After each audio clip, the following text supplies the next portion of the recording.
اعوذ باللہ من الشیطان الرجیم بسم اللہ الرحمن الرحیم السلام علیکم ورحمۃ اللہ وبرکاتہ۔ محترم حضرات، اس ماہ میں اللہ کا فضل ہے، روزانہ آپ کے سامنے ایک ایک عنوان پر بات کی جاتی ہے۔ آج یہ بتایا جائے گا کہ رمضان پورے مہینے کے لیے تربیتی مہینہ ہے، اور اس کے بعد انشاءاللہ آخری 10 دن شروع ہونے والے ہیں۔ اسی کے تعلق سے کچھ باتیں آپ لوگوں کے سامنے انشاءاللہ بتائی جائیں گی۔ رمضان کا مہینہ پورے دین کے لیے تربیتی مہینہ ہے۔ عقائد ہوں یا اعمال ہوں یا عبادت ہوں یا اخلاقیات یا ایمانیات، ہر چیز کا مکمل طریقہ اور تربیت اس مہینے کے اندر موجود ہے۔ دنیا میں ہر قسم کی برائی عام تھی۔ اللہ کے رسول صلی اللہ علیہ وسلم کو اللہ تعالیٰ نبی بنا کر بھیجا۔ جب یہ رمضان فرض ہوا تو اللہ کے رسول صلی اللہ علیہ وسلم نے اس رمضان کی اہمیت لوگوں کے سامنے بتایا۔ تو یہاں یہ بات یہ ہے کہ روزہ ایمان کو مضبوط کرتا ہے، اس تصور کو پختہ کرتا ہے کہ اللہ دیکھ رہا ہے۔ یہی وجہ ہے سچے ارادے سے روزہ رکھنے والا تنہائی میں، چار دیواری میں بھی کچھ غلط کام نہیں کرتا، کیونکہ اس کے دل میں یہ تصور ہے کہ مجھے اللہ دیکھ رہا ہے جس کے حکم پر میں نے روزہ رکھا ہے۔ دوسری بات، روزہ نفس پر قابو پانے کی تربیت دیتا ہے۔ یہی تقوی کی بنیاد ہے۔ انسان کے دل میں جو خواہشیں ہوتی ہیں، روزہ اس پر کنٹرول کرتا ہے۔ عبادت کی تربیت کے لیے مثلاً عشاء کے بعد تراویح کا قیام، سحری کے لیے بیدار ہونا، فجر کی عادت، اعتکاف کے لیے گھر بار چھوڑنے کی تربیت، اگر ضرورت پڑے تو دین کے لیے سب کچھ چھوڑنا ممکن ہو۔ بھوکا اور پیاسا رہنا جذبہ سخاوت کو پیدا کرتا ہے۔ رمضان میں جتنی سخاوت ہوتی ہے وہ دوسرے کسی دن میں نہیں ہوتی۔ روزہ صبر کی ٹریننگ دیتا ہے، صبر ہی انسان کو گویا سہارا دیتا ہے۔ روزہ جذبہ جہاد پیدا کرتا ہے، اور وہ ساری چیزیں جو جہاد کے لیے ضروری ہیں، روزہ وہ چیزوں کو پیدا کرتا ہے۔ اسی لیے بڑی بڑی لڑائیاں اسی رمضان میں ہی، بدر کی لڑائی، مکے کی فتح، پھر شوال میں احد کی لڑائی، یہ سب چیزیں اسی روزے کا نتیجہ ہے۔ اب آئیے اس رمضان کے تعلق سے رمضان کا آخری عشرہ، اس کی اہمیت آپ کے سامنے بتائی جائے، اس لیے کہ 1-2 دن کے بعد انشاءاللہ آخری عشرہ شروع ہو رہا ہے۔ پیر کے دن سے، یعنی پیر کی رات میں گویا پہلی ہماری تاخرات ہوگی، اور ان دنوں کے اندر رمضان کا آخری عشرہ نہایت اہم ہے، کیونکہ اسی عشرے میں وہ رات آتی ہے جس کی عبادت 1000 مہینوں سے افضل ہے۔ اس لیے اس میں زیادہ سے زیادہ عبادت کرنا، اللہ کا تقرب حاصل کرنا، دعا کرنا، گناہوں پر معافی چاہنا، سچے دل سے توبہ کرنا چاہیے۔ اللہ کے نبی صلی اللہ علیہ وسلم کے بارے میں حضرت عائشہ رضی اللہ عنہ فرماتی ہیں، ان النبی صلی اللہ علیہ وسلم کان اذا دخل العشر احیا لیلہ وایقظ اہلہ وشد مئزرہ۔ بخاری اور مسلم کی روایت ہے۔ حضرت عائشہ رضی اللہ تعالیٰ عنہ فرماتی ہیں کہ جب رمضان کے آخری 10 دن شروع ہو جاتے تو اللہ کے رسول راتوں کو جاگا کرتے تھے، گھر والوں کو بھی جگایا کرتے تھے، اور عبادت کے لیے پوری طریقے سے آپ تیار ہو جاتے تھے۔ حضرت عائشہ اور ایک روایت میں فرماتی ہیں، کان رسول اللہ صلی اللہ علیہ وسلم یجتہد فی العشر الاواخر ما لا یجتہد فی غیرہ رواہ مسلم۔ اللہ کے نبی صلی اللہ علیہ وسلم رمضان کے آخری 10 دنوں میں جتنا آپ عبادتوں کے لیے کوشش کرتے اتنا کسی اور دن میں نہیں کرتے۔ ایسے آپ کے معمول عام دنوں سے رمضان میں زیادہ ہوتا، رمضان میں تاخرہ درآمد رمضان میں آخری 10 دنوں میں آپ کی عبادتوں میں آپ کے معمولات میں زیادہ فرق آ جاتا۔ اور 10 دنوں میں اب جو کام ہے، سب سے پہلی بات یہ اعتکاف، اللہ کی زیادہ عبادت کی ایک شکل ہے۔ اللہ تبارک و تعالیٰ کی عبادت کے لیے آدمی دنیاوی سارے کاموں کو چھوڑ کر، اپنی ساری مصروفیتوں کو چھوڑ کر مسجد میں آئے اور 10 دن مسجد میں آدمی ٹھہرے، مسجد میں آدمی عبادت کی نیت سے رہے۔ تو اب یہاں پہ مسجد میں آدمی 10 دن تک رہے گا، بغیر کسی ضرورت کے کہیں باہر نہیں جائے گا۔ اور حدیث کے اندر اللہ کے رسول صلی اللہ علیہ وسلم کے بارے میں آتا ہے کہ حضرت عائشہ السنۃ علی المعتکف اللہ یعود مریضا ولا یشہد جنازۃ ولا یمس امرأۃ ولا یباشرها ولا یخرج لحاجت الا لما لا بد منہ، ابو داؤد۔ یعنی معتکف بغیر کے لیے معتکف بغیر کسی ضرورت کے مسجد سے باہر نہیں نکلے گا، کسی مریض کی عیادت نہیں کرے گا، کسی جنازے میں شریک نہیں ہوگا، عورتوں سے کوئی تعلق نہیں رکھے گا، اور بغیر کسی ضرورت کے مسجد سے نہیں نکلے گا۔ تو اب اللہ کے رسول صلی اللہ علیہ وسلم رمضان کے آخری 10 دنوں میں اعتکاف کرتے تھے۔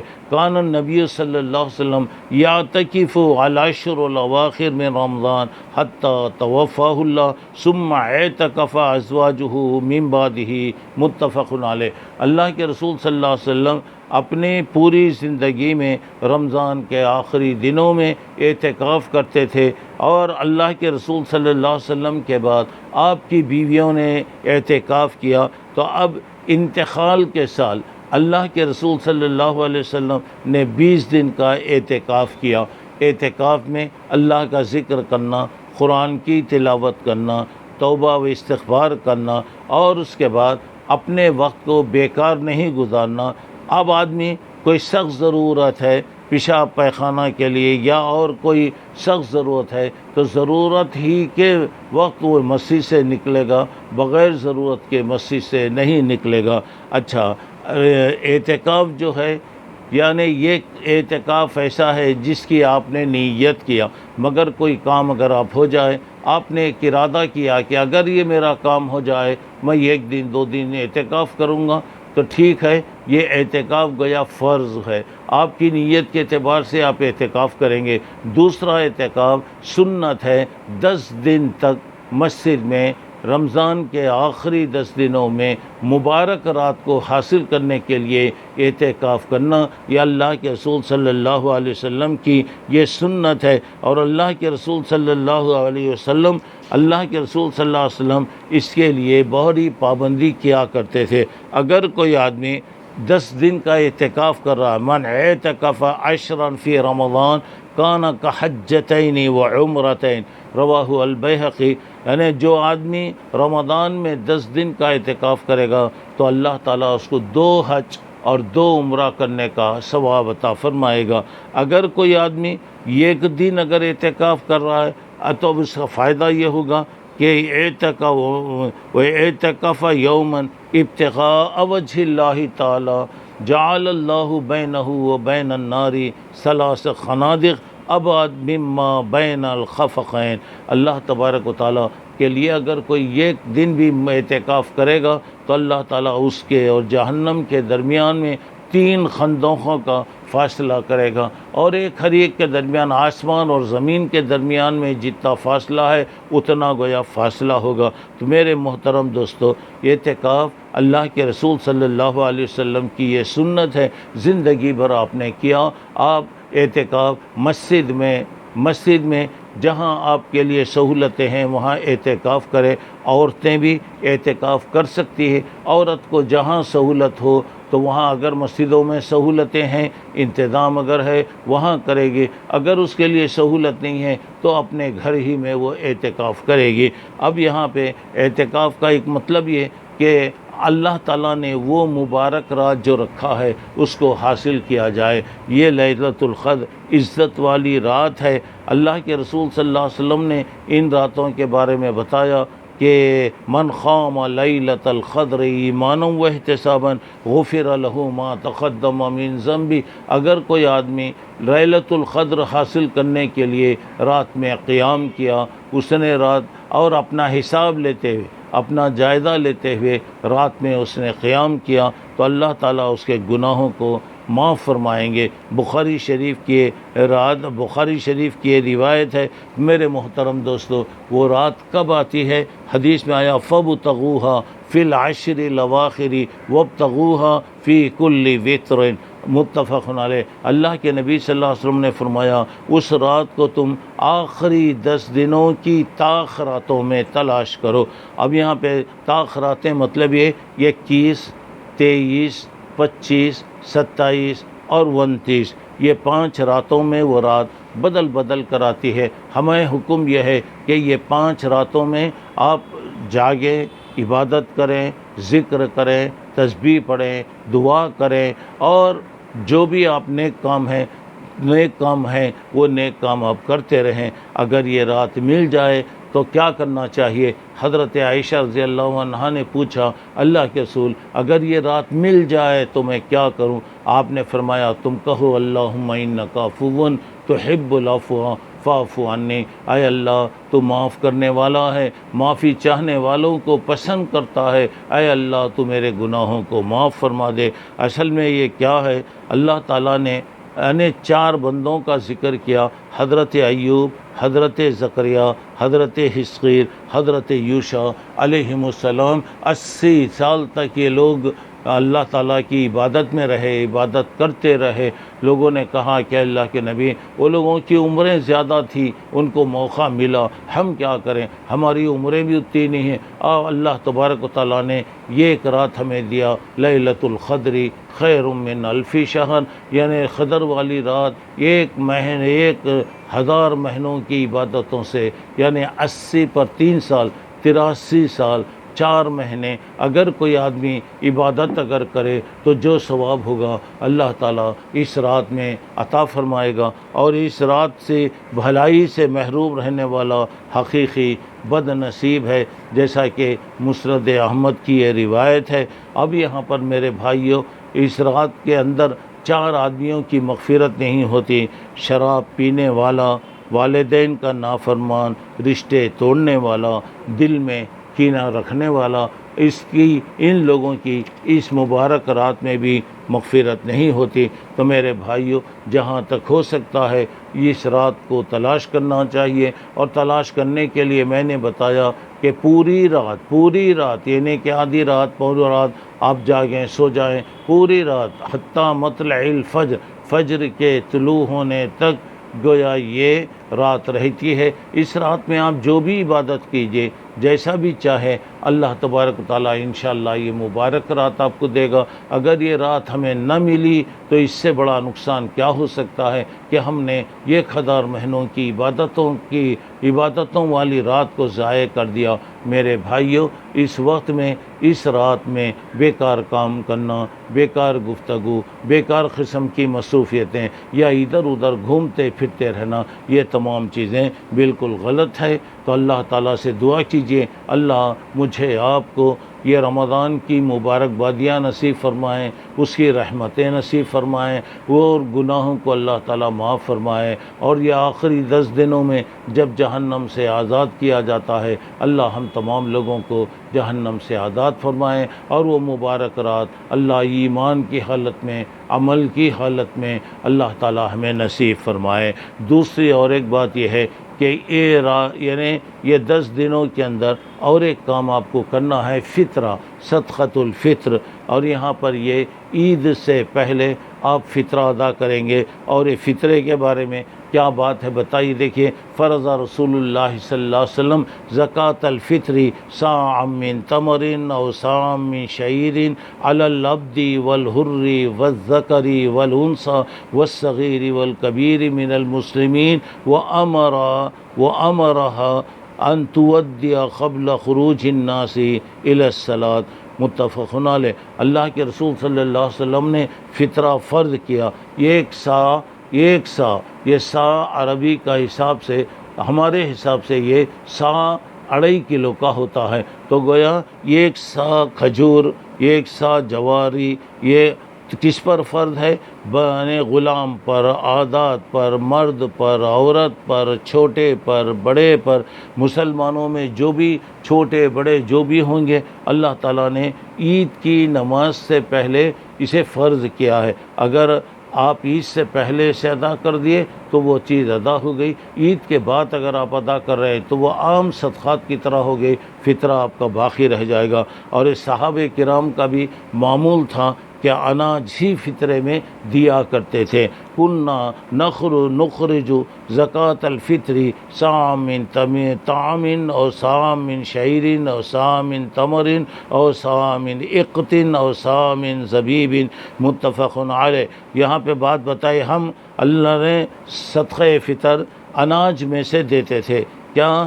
جواری، یا نہیں تو کھجور، یا نہیں تو پنیر، یا منقع، یعنی کھانے پینے کی جو چیزیں ہیں ان چیزوں میں سے زکوٰۃ فطرہ دینا چاہیے. فطرے میں پیسہ دینا، پیسہ بھی دے سکتے بول کر جیسا لوگ کہتے ہیں، اس کا کوئی ثبوت نہیں ہے. اور اب آپ کہتے ہیں نہیں، لینے والا اس کا محتاج نہیں، اسے پیسے کی ضرورت ہے. اگر آپ دینا چاہتے ہیں تو صدقہ دیجئے، خیرات کیجئے، کوئی بھی کیجئے. فطرے میں کیوں شامل کرتے ہیں؟ جبکہ فطرہ اللہ کے رسول صلی اللہ علیہ وسلم نے اناج کی شکل میں دیا، اناج کی شکل میں دینے کا حکم دیا. صحابہ کرام رضوان اللہ علیہم مجمعین بھی اناج ہی میں سے فطرہ دیا کرتے تھے. اب صدقہ فطر کی حکمت کیا ہے، یہاں پہ کیا بتایا جا رہا دیکھیے گا. یعنی فرض رسول اللہ زکوٰۃ الفطر طہرۃ للصائم من اللغو والرفث وطعمۃ للمساکین. رواہ ابو داؤد. اللہ کے رسول صلی اللہ علیہ وسلم نے فطرہ یعنی کیوں فرض کیا؟ یعنی روزے کی حالت میں کوئی بیکار حرکت ہو جائے، کوئی بیکار کام اگر ہو گیا ہوگا تو اللہ تعالیٰ اسے معاف کرے گا. دوسرا اس کا کیوں فرض کیا گیا؟ غریبوں کے لیے، گویا ان کو بھی ایک دن کھانے پینے اور عید میں شریک ہونے کا موقع ہوتا ہے. تو یہاں پہ کیا بات رکھیے؟ فطرہ بچہ، بڑا، مرد، عورت جو بھی ہے، ہر ایک کی طرف سے 2.5 کلو اناج کی شکل میں عید کی نماز سے پہلے ادا کر دینا یہ ضروری ہے. فطرے میں پیسہ وغیرہ دینا یہ سنت سے کوئی ثابت نہیں ہے. جب سنت اناج دینا ہے تو میرے بھائی سنت پر عمل کیجئے، جو افضل ہے اس کو دیجئے. کیوں آپ دوسری چیزوں کو دیتے ہیں؟ اور ایک بات یہاں پر یہ ہے کہ صدقہ فطر کب دینا چاہیے؟ تو صدقہ فطر کے بارے میں آ رہا دیکھیے، من اداها قبل الصلاۃ فہی زکوۃ مقبولہ ومن اداها بعد الصلاۃ فہی صدقۃ من الصدقات. ابو داؤد کی روایت ہے، جو آدمی نماز سے پہلے یعنی عید کی نماز سے پہلے اگر اس کو دے گا تو یہ گویا قبول ہوگا. جو آدمی نماز کے بعد، عید کی نماز کے بعد اگر دے رہا تو وہ عام خیرات ہوگی.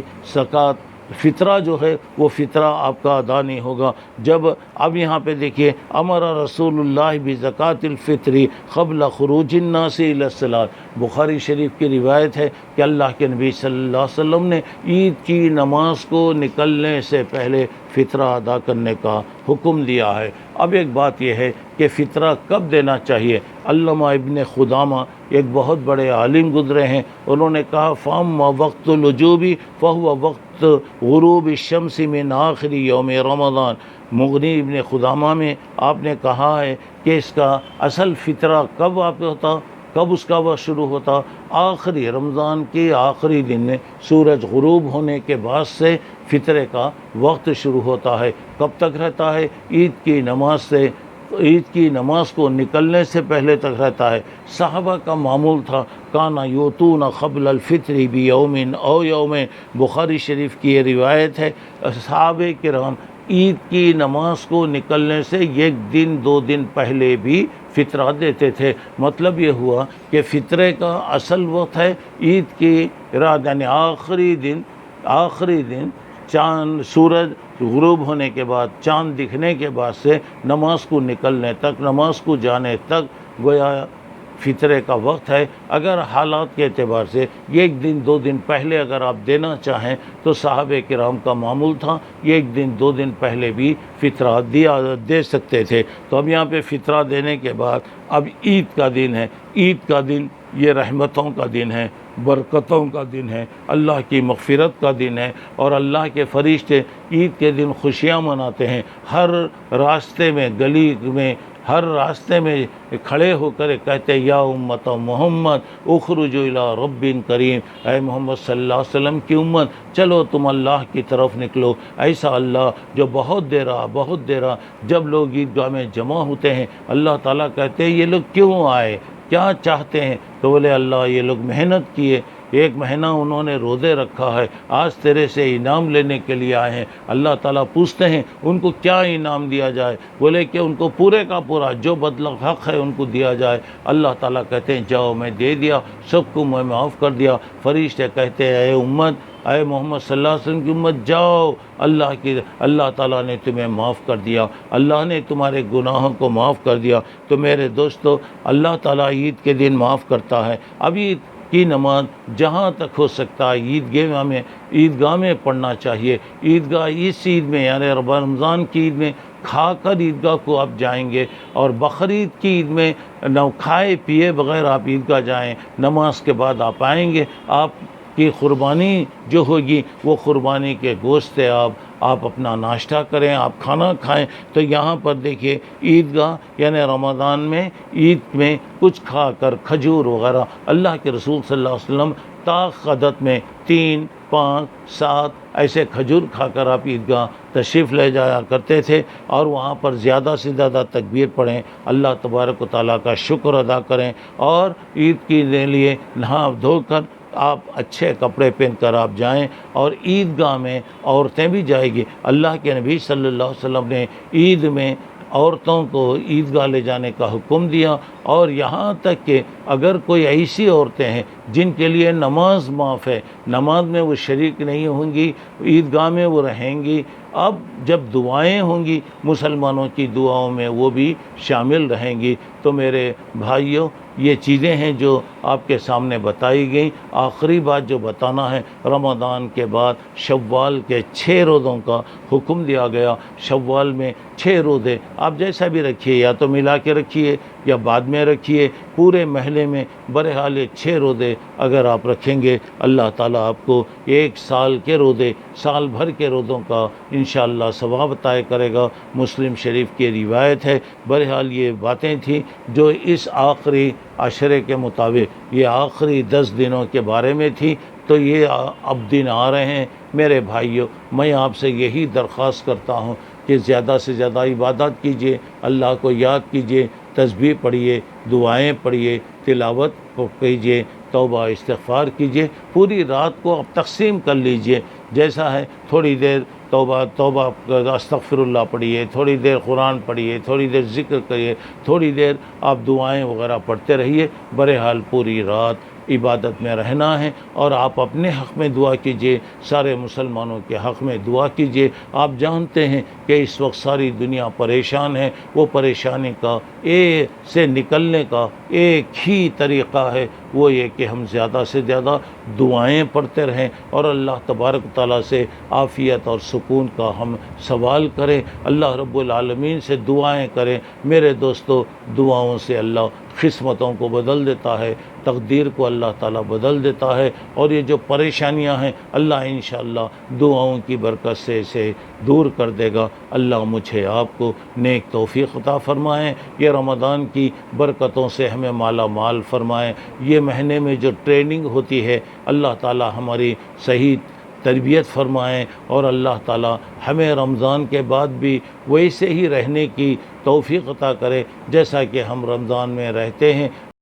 اللہ رب العالمین وہ مبارک رات کو ہمارے لیے نصیب فرمائیں اور ہماری چھوٹی بڑی دعاؤں کو، عبادتوں کو اللہ تعالیٰ قبول فرمائیں، اور اللہ تبارک و تعالیٰ ہر قسم کی پریشانیوں سے اللہ سب کی حفاظت فرمائے، آمین۔ وآخر دعوانا ان الحمد للہ رب العالمین۔ السلام علیکم ورحمۃ اللہ وبرکاتہ۔